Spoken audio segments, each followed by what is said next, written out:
अथ द्वितीयोऽध्यायः। संजय उवाच तं तथा कृपयाविष्टम् अश्रुपूर्णाकुलेक्षणम् विषीदातम् इदं वाक्यम् उवाच മധുസൂദനഃ. ശ്രീമദ് ഭഗവത്ഗീതയുടെ 2-ാമത്തെ അധ്യായമാണ് സാഖ്യയോഗം. അതിലെ 1-ാമത്തെ ശ്ലോകമാണ്. ഇവിടെ നമുക്കറിയാം 1-ാമത്തെ അധ്യായം അർജുന വിഷാദ യോഗത്തില് അതിന്റെ അർജുന വിഷാദ യോഗം വന്ന് നിൽക്കുന്നത് അർജുനന്റെ ഒരു വിഷാദത്തോടു കൂടിയാണ്. മഹാഭാരത യുദ്ധമധ്യേ പാണ്ഡവ പക്ഷത്തും കൗരവപക്ഷത്തും നിരന്ന തന്റെ ബന്ധുജനങ്ങളെ കണ്ടിട്ട് ഗാന്ധീവമെല്ലാം കയ്യിൽ നിന്ന് താഴേക്ക് വെച്ച് യുദ്ധം ചെയ്യാതെ ദുഃഖത്തോടുകൂടി രഥത്തിലിരിക്കുന്ന അർജുനനെയാണ് അർജുന വിഷാദയോഗത്തിന്റെ അവസാനം നമ്മൾ കണ്ടത്. ഇനി അധ്യായം 2 സാഖ്യയോഗം തുടങ്ങുന്ന സമയത്ത് സഞ്ജയൻ പറയുകയാണ്.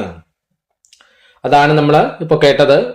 അതിന്റെ അന്വയം എങ്ങനെയാണ്? മധുസൂദന, കൃഷ്ണൻ തഥാ കൃപയാവിഷ്ടം, അപ്രകാരം കാരുണ്യം കൊണ്ട് നിറഞ്ഞവനും, അശ്രുപൂർണ കുലേക്ഷണം, അശ്രു കണ്ണുനീർത്തുള്ളി നിറഞ്ഞ് വന്ന് അല്ലെ, അതായത് കണ്ണുനീർ കൊണ്ട് കലങ്ങിയ കണ്ണുകളോട് കൂടിയവനും, വിഷീദന്തം തം വിഷാദിക്കുന്നവനുമായ അർജുനനോട് ഇതം വാക്യം ഈ വിധ വാക്യം ഉവാച പറഞ്ഞു എന്നുള്ളതാണ്. അപ്പൊ കൃഷ്ണൻ അപ്രകാരം കാരുണ്യം കൊണ്ട് നിറഞ്ഞവനും അശ്രു നിറഞ്ഞ് കലങ്ങിയ കണ്ണുകളോട് കൂടിയവനും വിഷാദിക്കുന്നവനുമായ അർജുനനോട് ഈ വിധം പറയുകയാണ്. അടുത്തത് എന്താണ് ഭഗവാൻ പറയുന്നതെന്ന് നമുക്ക് കേൾക്കാം. ശ്രീ ഭഗവാൻ ഉവാച കുതസ്ത്വാ കശ്മലം ഇദം വിഷമേ സമുപസ്ഥിതം അനാര്യജുഷ്ടം അസ്വർഗ്യം അകീർത്തികരം അർജുന. ഭഗവാൻ പറയുകയാണ്, അർജുന, അല്ലയോ അർജുന, അനാര്യജുഷ്ടം അസജനങ്ങൾ മാത്രം വർത്തിക്കുന്നതും, അകീർത്തികരം പേരുദോഷത്തെ ഉണ്ടാക്കുന്നതും, അസ്വർഗ്യം പരലോക സുഖത്തെ നശിപ്പിക്കുന്നതുമായ വിഷമേ വിഷമാവസ്ഥയിലെ, ഇതം കശ്മലം ഈ മോഹം, ത്വാ നിന്നെ, കൃത സമുപസ്ഥിതം എവിടെ നിന്ന് പിടികൂടി. അപ്പോ നമ്മൾ 1-ാം അധ്യായത്തിൽ അർജുന വിഷാദയോഗത്തില് അർജുനൻ വിഷാദത്തോടു കൂടിയിരിക്കുകയാണ്. അപ്പൊ ഭഗവാൻ ഇനി അർജുനനോട് സംസാരിക്കുകയാണ്, അല്ലേ അർജുന, അസജനങ്ങൾ മാത്രം അനുവർത്തിക്കുന്നതും പേരുദോഷത്തെ ഉളവാക്കുന്നതും പരലോക സുഖത്തെ നശിപ്പിക്കുന്നതുമായ ഈ വിഷമാവസ്ഥ, ഈ ഒരു മോഹം നിന്നെ എവിടെ നിന്ന് പിടികൂടി എന്ന് ഭഗവാൻ അർജുനനോട് ചോദിക്കുകയാണ്. 3-ാമത്തെ ശ്ലോകം.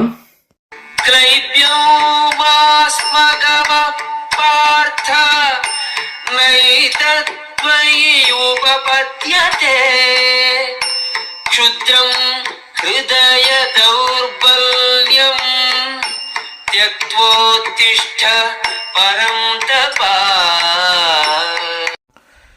ഇവിടെ ഭഗവാൻ പറയുകയാണ്, പാർത്ഥ, അല്ലേ അർജുന, ക്ലൈബ്യം നപുംസകത്തിൻ്റെതായ ഈ അലസത, അതാണ് ക്ലൈബ്യം.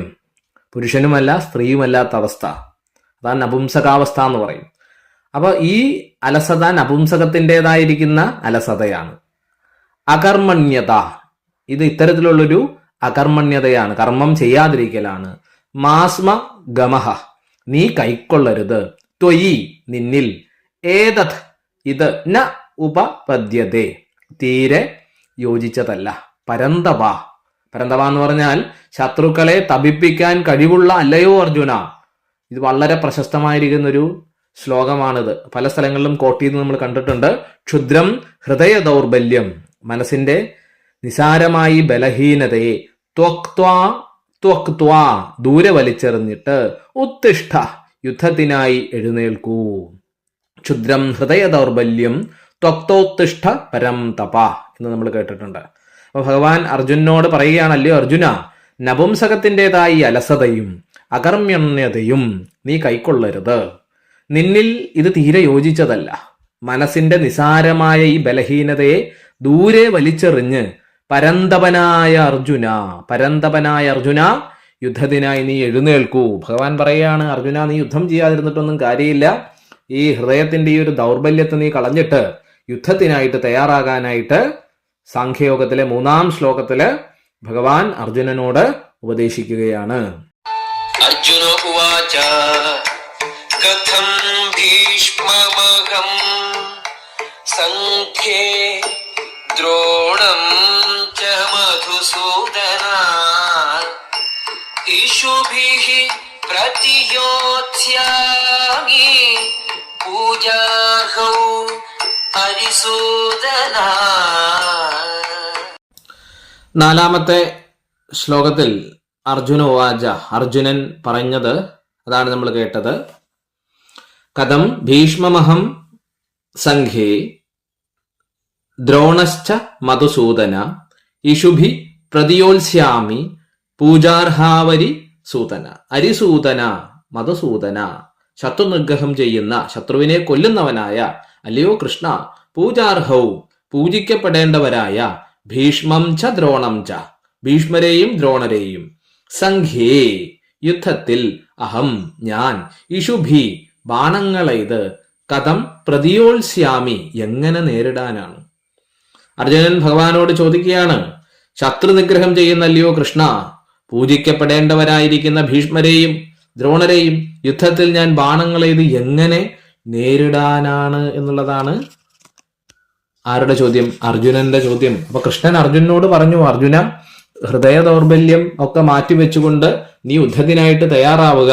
അത് കേട്ടിട്ട് അർജുനൻ പറയാണ്, ഞാൻ എങ്ങനെയാണ് ഈ ഭീഷ്മരെയും ദ്രോണരെയും എന്റെ പിതാമഹന്മാരെയും ഗുരുക്കന്മാരെയും ബന്ധുജനങ്ങളെയും ഒക്കെ ഞാൻ എങ്ങനെ നേരിടുമെന്ന് ഒരു തിരിച്ച് ഭഗവാനോട് ചോദിക്കുകയാണ്.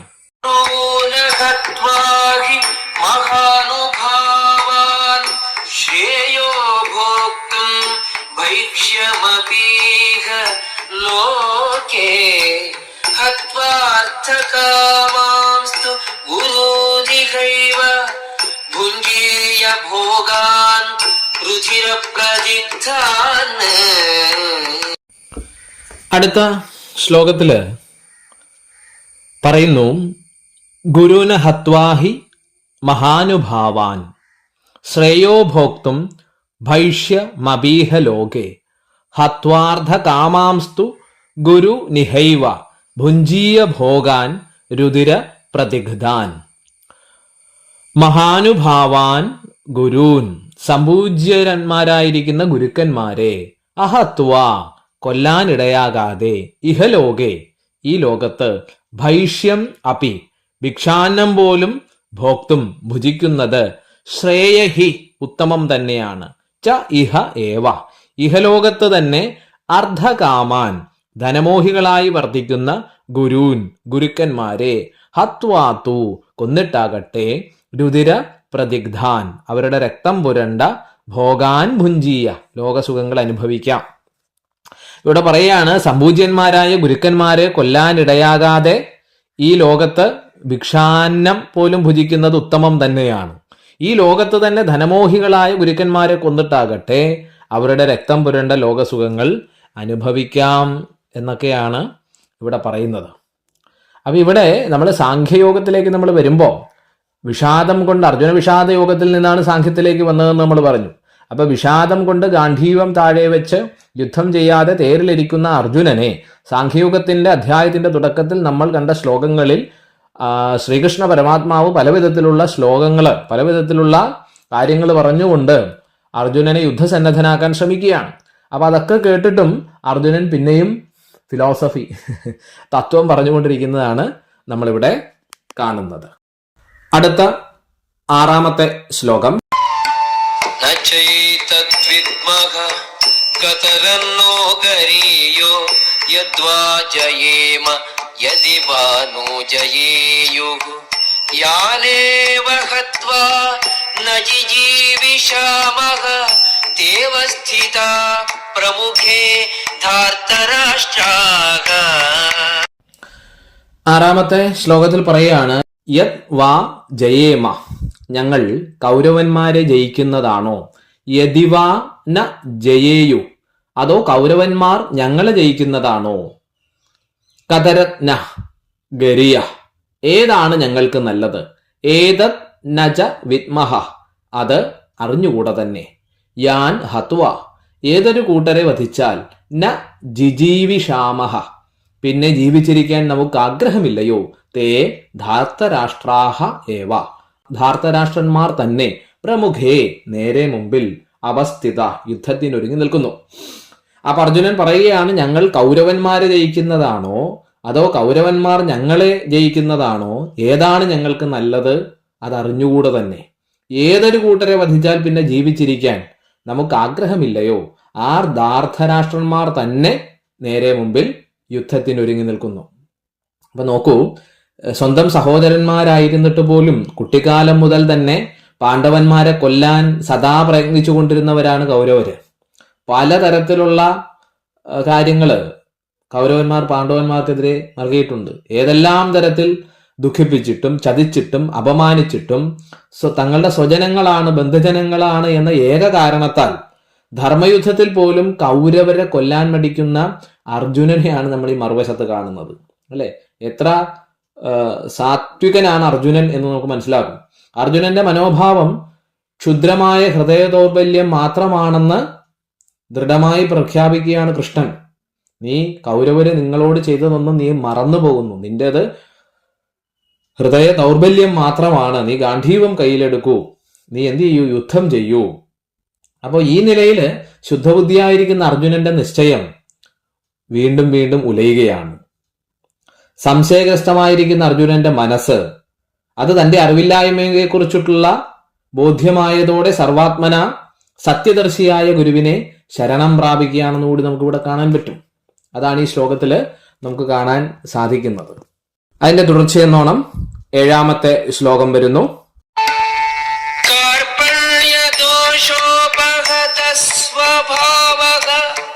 പൃച്ഛാമി ത്വാം ധർമ്മസമ്മൂഢചേതാഃ യച്ഛേയസ്യാൻ നിശ്ചിതം ബ്രൂഹി തമേ ശിഷ്യസ്തേഹം ശാധി മാം ത്വാം പ്രപന്നം. കാർപ്പണ്യദോഷേവ ഹതസ്വഭാവ, അജ്ഞാനദോഷം കൊണ്ടും മങ്ങിപ്പോയ സ്വഭാവത്തോടു കൂടിയവനും ധർമ്മ സമ്മൂഢ ചേതാഹ, തന്നിമിത്തം ധർമ്മത്തെ എന്താണെന്നറിയാൻ കഴിയാത്ത മനസ്സോടു കൂടിയവനുമായിരിക്കുന്ന ഞാൻ ത്വാം അങ്ങയോട് പൃച്ഛാമി ചോദിക്കുന്നു, ശ്രേയ യത് സ്യാത് മോക്ഷമാർഗത്തിന് വഴിതെളിക്കുന്നത് എന്താണോ, തത്മേ നിശ്ചിതം ബ്രൂഹി അതെനിക്ക് തീർത്തും വ്യക്തമായി പറഞ്ഞു തന്നാലും, അഹം തേ ശിഷ്യ ഞാൻ അങ്ങയുടെ ശിഷ്യനാണ്, ത്വാം അങ്ങയെ പ്രപന്നം മാം ശാധി ശരണം പ്രാപിച്ചിരിക്കുന്നു, എന്നെ ശാസിച്ചാലും. അർജുനൻ പറയാണ്, അജ്ഞാനദോഷം കൊണ്ട് മങ്ങിപ്പോയ സ്വഭാവത്തോടു കൂടിയവനും തന്നിമിത്തം ധർമ്മം എന്താണെന്നറിയാൻ കഴിയാത്ത മനസ്സോടു കൂടിയവനുമായ ഞാൻ അങ്ങയോട് ചോദിക്കുന്നു, മോക്ഷമാർഗത്തിന് വഴിതെളിക്കുന്നത് ഏതാണോ അതെനിക്ക് തീർത്ത് വ്യക്തമായി പറഞ്ഞു തന്നാലും. ഞാൻ അങ്ങയുടെ ശിഷ്യനാണ്, ശരണം പ്രാപിച്ചിരിക്കുന്നു, എന്നെ ശാസിച്ചാലും. അർജുനൻ അവസാനം ഭഗവാൻ കൃഷ്ണനെ പൂർണ്ണമായും ശരണം പ്രാപിക്കുകയാണ്. എൻ്റെ മനസ്സ് ആകുലചിത്തമാകുന്നു, സങ്കടം കൊണ്ട് നിറയുന്നു, എന്ത് ചെയ്യണമെന്ന് എനിക്കറിയില്ല, പല വിധത്തിലുള്ള വികാര വിക്ഷോഭങ്ങളാൽ ഞാൻ നിറഞ്ഞിരിക്കുകയാണ്. അല്ലയോ ഭഗവാനെ കൃഷ്ണ, അങ്ങൻ്റെ കൂട്ടുകാരനാണ്, അങ്ങൻ്റെ ഗുരുവാണ്, അതുകൊണ്ട് ഞാൻ അങ്ങയെ പരിപൂർണമായിട്ട് ശരണം പ്രാപിക്കുകയാണ്. ദുഃഖ നിവൃത്തിക്ക് വേണ്ടി ഭഗവാനെ ശരണം പ്രാപിക്കുകയാണ്. നഹി പ്രപശ്യാമി മമാപനുദ്യാത് യച്ഛോകമുച്ഛോഷണം ഇന്ദ്രിയാണാം അവാപ്യ ഭൂമൗ അസപത്നം വൃദ്ധം രാജ്യം സുരാണാമപി ചാധിപത്യം. സാഖ്യ യോഗത്തിലെ 8ാം ശ്ലോകത്തില് പറയുന്നു, ഭൂമൗ ഭൂമണ്ഡലത്തിൽ അസപ്നം എതിരാളിയില്ലാത്തതും ഋദ്ധം ഐശ്വര്യ സമൃദ്ധവുമായ രാജ്യമോ സുരാണാം ആധിപത്യം സ്വർഗാധിപത്യമോ അവാപ്യ അഭി കിട്ടിയാൽ പോലും ഇന്ദ്രിയാണാം ഉച്ഛോഷണം ഇന്ദ്രിയങ്ങളെ ഉണക്കി വരട്ടുന്ന മമ ശോകം എന്റെ ശോകം യത് അപനുദ്ധ്യാത് ഇല്ലാതാക്കുന്ന ഒന്നിനെയും നഹി പ്രപശ്യാമി ഞാൻ കാണുന്നില്ല. അർജുനൻ പറയുകയാണ്, ഭൂമണ്ഡലത്തിൽ എതിരാളികൾ ഇല്ലാത്തതും ഐശ്വര്യ സമൃദ്ധവുമായ രാജ്യമോ സ്വർഗാധിപത്യമോ കിട്ടിയാൽ പോലും ഇന്ദ്രിയങ്ങളെ ഉണക്കി വരട്ടുന്ന എൻ്റെ ഈ ദുഃഖം ഇല്ലാതാക്കുന്ന ഒന്നിനെയും ഞാൻ കാണുന്നില്ല. ഭഗവാനെ ശരണം പ്രാപിച്ചു അർജുനൻ. പിന്നെയും ഭഗവാനോട് പറയുകയാണ്, എൻ്റെ ഈ ദുഃഖത്തിന് നിവൃത്തി വരത്തക്ക രീതിയിൽ എന്തെങ്കിലും മാർഗങ്ങൾ കാണിച്ചു തരണം, എനിക്കൊന്നും കാണാൻ കഴിയുന്നില്ല ഭഗവാനെ. ഏവമുക്ത്വാ ഹൃഷീകേശം ഗുഡാകേശഃ പരം തപഃ നയോത്സ്യേതി ഗോവിന്ദം ഉക്ത്വാ തൂഷ്ണീം ബഭൂവഃ. 9-ാം ശ്ലോകത്തിൽ പറയുകയാണ്, പരന്തപ ഗുഡാകേശ. ശത്രു താപനനായ അർജുനൻ ഋഷികേശം ഏവ ഉക്ത്വ കൃഷ്ണനോട് ഇങ്ങനെ പറഞ്ഞത്, നയോത്സ്യ ഇതി ഞാൻ യുദ്ധം ചെയ്യുകയില്ല എന്ന് ഗോവിന്ദമുക്ത്വ വീണ്ടും ഗോവിന്ദനോട് പറഞ്ഞിട്ട് തുഷ്ണീം ബഭൂവ മൗനിയായി സ്ഥിതി ചെയ്യുന്നു.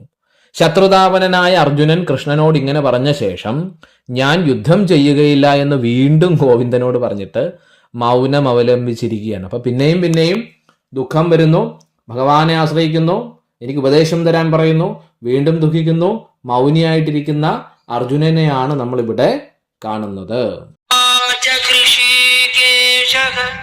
പ്രഹസന്നിവ ഭാരത സേനയോരുഭയോർമധ്യേ വിഷീദന്തമിദം വചഃ. 10-ാം ശ്ലോകത്തില് സാഖ്യയോഗത്തിൽ പറയുകയാണ്, തമുവാച ഋഷികേശ പ്രഹസന്നിവ ഭാരത സേനയോരുഭയോർമധ്യേ വിഷീദന്തമിതം വച. ഭാരത അല്ലയോ ധൃതരാഷ്ട്ര മഹാരാജാവേ, ഉഭയോ സേനയോ മധ്യേ രണ്ടു സൈന്യങ്ങളുടെയും മധ്യത്തിൽ വിഷീദന്തം തം വിഷാദമഗ്നനായി നിൽക്കുന്ന അവനോട് ഋഷികേശ കൃഷ്ണൻ പ്രഹസൻ ഇവ പുഞ്ചിരിച്ചുകൊണ്ടെന്ന പോലെ പ്രസന്നനായിട്ട് ഇതം വച ഈ വാക്കിനെ ഉവാച പറഞ്ഞു. അപ്പോ ദുഃഖം കൊണ്ട് ഒന്നും ചെയ്യാതിരിക്കുന്ന അർജുനനോട് കൃഷ്ണൻ പുഞ്ചിരിച്ചുകൊണ്ട് പ്രസന്നനായിട്ട് ഇപ്രകാരം ഈ വാക്കിനെ പറഞ്ഞു എന്നുള്ളതാണ് നമുക്ക് അടുത്തതായിട്ട് കാണാൻ കഴിയുന്നത്. ശ്രീ ഭഗവാനുവാച അശോച്യാനന്വശോചസ്ത്വം പ്രജ്ഞാവാദാംശ്ച ഭാഷസേ ഗതാസൂൻ അഗതാസൂംശ്ച നാനുശോചന്തി പണ്ഡിതാഃ. ഭഗവാൻ അർജുനനോട് പറയുകയാണ്, നീ ഒരിക്കലും ദുഃഖിക്കാൻ പാടില്ലാത്തവരെ കുറിച്ചോർത്ത് ദുഃഖിക്കുന്നു. അറിവുണ്ടെന്ന് തോന്നുമാറുള്ള യുക്തിവാദങ്ങൾ പുറപ്പെടുവിക്കുകയും ചെയ്യുന്നു. അറിവുള്ളവർ മരിച്ചവരെയും ജീവിച്ചിരിക്കുന്നവരെയും കുറിച്ച് ദുഃഖിക്കുന്നില്ല. ത്വം നീ അശോച്യാൻ ഒരിക്കലും ദുഃഖിക്കാൻ പാടില്ലാത്തവരെ കുറിച്ച് അനശോച ദുഃഖിക്കുന്നു. പ്രജ്ഞാവാദാൻ ഭാഷസേ ച അറിവുണ്ടെന്ന് തോന്നുമാറുള്ള യുക്തിവാദങ്ങൾ പുറപ്പെടുവിക്കുകയും ചെയ്യുന്നു. പണ്ഡിത അറിവുള്ളവർ ഗതാസൂൻ അഗതാസൂൻ ച മരിച്ചവരെയും ജീവിച്ചിരിക്കുന്നവരെയും കുറിച്ച് ന അനുശോചന്തി ദുഃഖിക്കുന്നില്ല. അപ്പൊ അർജുനൻ ഇടയ്ക്ക് ദുഃഖിതനാകും, ഭഗവാനെ ആശ്രയിക്കും, അല്ലെ? പല പല വികാര വിക്ഷോഭങ്ങൾക്ക് വിധേയനായിക്കൊണ്ടിരിക്കുമ്പോൾ ഭഗവാൻ വളരെ പ്രശസ്തമായിരിക്കുന്ന ആ ഒരു ഉപദേശം കൊടുക്കുകയാണ്. ഇതൊക്കെ വളരെ അധികം ചർച്ച ചെയ്യപ്പെടുന്ന ശ്ലോകങ്ങൾ കൂടിയാണ്. ആരെക്കുറിച്ചാണോ നീ ദുഃഖിക്കേണ്ടാത്തത് അവരെക്കുറിച്ച് ഓർത്തിട്ട് നീ ദുഃഖിക്കുകയാണ്, അല്ലെ? പലതരത്തിലുള്ള യുക്തിവാദങ്ങൾ പുറപ്പെടുവിക്കുന്നു. അറിവുള്ളവർ മരിച്ചവരെയും ജീവിച്ചവരെയും കുറിച്ച് ദുഃഖിക്കുന്നില്ല. ഇത്തരത്തിലുള്ള പലതരത്തിലുള്ള ഉപദേശങ്ങൾ ഇനി സാഖ്യയോഗത്തിൽ വരുന്നുണ്ട്.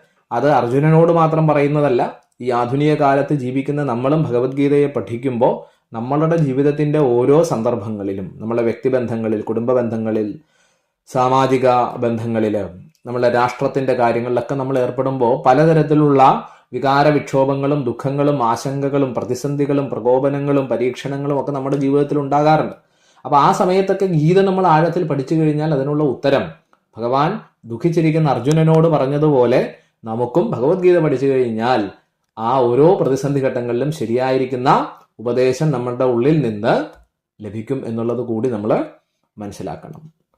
സാഖ്യയോഗത്തിലെ മറ്റ് ശ്ലോകങ്ങളുടെ അർത്ഥങ്ങൾ വരും ക്ലാസ്സുകളിൽ വിശദമാക്കാം. ഓം നമോ ഭഗവതേ വാസുദേവായ. ഓം ഗം ഗുരുഭ്യോ നമ. ഓം നമഃ ശിവായ.